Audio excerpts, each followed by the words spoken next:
சிறுதானியங்களை வைத்து பல்வேறு விதமான உணவுப் பொருட்களை தயாரித்து சிறுதொழில் செய்வது எப்படி என்பது குறித்து பார்த்து வருகிறோம். அந்த வகையில் சிறுதானியங்களை வைத்து கேக் தயாரிப்பு தொழில் செய்வது எப்படி என்பதை இப்போது பார்க்கலாம். சிறுதானியங்களில் பிஸ்கெட், முறுக்கு, லட்டு, பர்ஃபி போன்ற உணவு பண்டங்கள் தயாரிக்கப்படுவதை பார்த்திருப்போம். ஆனால் சற்று வித்தியாசமாக சிறு தானியங்களில் கேக் செய்து அதனையே சிறு தொழிலாக செய்து வருகிறார் சென்னையை சேர்ந்த ஜோதி. சிறுதானியம் நான் என் சார் பிரபு சார்னு சொல்லிட்டு அவங்களோட ஸ்டார்ட் பண்ணியிருக்கேன். அவங்க இது மக்களுக்கு எவ்வளோ யூஸ்ஃபுல், அவ்வளோ ஹெல்தி, அவ்வளோ நல்லதுன்னு சொல்லிட்டு ஸ்டார்ட் பண்ணது. அவங்க ஒரு நல்ல எண்ணத்தில் ஸ்டார்ட் பண்ணது. ஸோ அவங்க தான் எனக்கு ஆக்சுவலி இன்ஸ்பயர் பண்ணாங்க.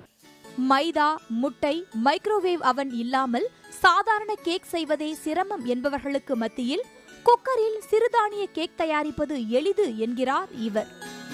ஜங்க் ஃபுட்னா மைதானால தான் ஜங்க் ஃபுட்னு சொல்கிறது.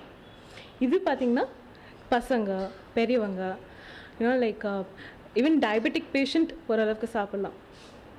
சிறுதானியம் இருக்கிறனால கொஞ்சோண்டு சாப்பிட்டாலே வயிறு ஃபுல்லாயிரும், ஃபைபர் கண்டென்ட் இருக்கிறனால. இனிப்பு கேக் மட்டுமல்ல, சிறுதானியங்களில் கார வகை கேக்குகளையும் தயாரிக்கலாம் என்கிறார் மனிஷா வாசா. The next option is kara cake, like diabetes patients ku the sweet cake சாப்பிட முடியாது. அதுக்கோசம் with மாப்பிள்ளை செம்பு அரிசி அதில் போட்டு பேக் பண்ணி ஸ்டீம் கூட பண்ணலாம். சிறு தானியங்களில் கேக் மட்டுமின்றி பீஸா, பர்கர், பப்ஸ் போன்ற பேக்கரி பண்டங்களையும் தயாரிக்கலாம். வீட்டில் இருந்து எளிதான முறையில் சிறுதானிய கேக்குகளை தயாரிப்பது எளிது என்றாலும் அதை சந்தைப்படுத்துவதிலும் கவனம் செலுத்த வேண்டும் என்கிறார் ஜோதி. ஒரு குக்கர் வச்சுட்டு நீங்கள் ஒரு 6 hours நீங்கள் ஸ்பெண்ட் பண்ணுறீங்கன்னா 6 கேக்ஸ் பண்ணலாம். ஏன்னா 1 hourக்கு ஒரு கேக் தான் ஒரு குக்கரில். அதே நீங்கள் ஒரு குக்கர் இல்லாமல் 2-3 குக்கர் யூஸ் பண்ணுறீங்கன்னா நீங்கள் அந்த 6 hours டபுள், ட்ரிபிள், சோப்பிள் 4 times more than 6ன்னு பண்ணலாம் கண்டிப்பாக.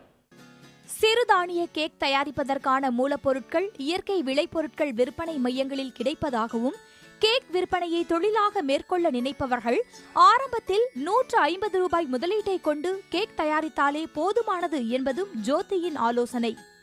உடல் நலத்திற்கு ஆரோக்கியமான சிறுதானியங்கள் குறித்த விழிப்புணர்வு அதிகரித்து வரும் வேளையில் சிறுதானியங்களின் பயன்பாடும் நாளுக்கு நாள் அதிகரித்துதான் வருகிறது. எனவே சிறுதானியங்களை ஆதாரமாக கொண்டு செய்யும் தொழிலுக்கு நிச்சயம் வரவேற்பு இருக்கும் என்கின்றனர் சிறு தொழில் முனைவோர். புதிய தலைமுறைக்காக ஒளிப்பதிவாளர் கணபதியுடன் பிரியா மணிகண்டன்.